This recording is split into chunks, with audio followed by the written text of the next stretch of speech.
餐幾十蚊，晚餐點算？揾咗呢間新加坡嘢試下，跟我入去睇下啦。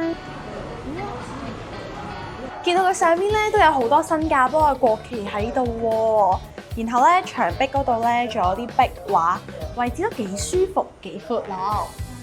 哇！咁快我嘅晚餐就上齊啦，呢碟海南雞飯隆重介紹，38蚊咋？38蚊嘅質素嚟講，呢個係超晒班，啲雞肉勁滑嫩，同埋啲雞咧又唔會話好肥。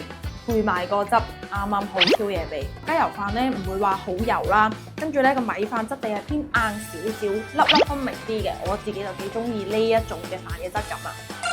呢個咖椰牛油多士勁邪惡，滿滿都係牛油同醬。但係其實正宗嘅食法咧就係要將呢個多士咧飲落去嗰啲雞蛋入面嘅。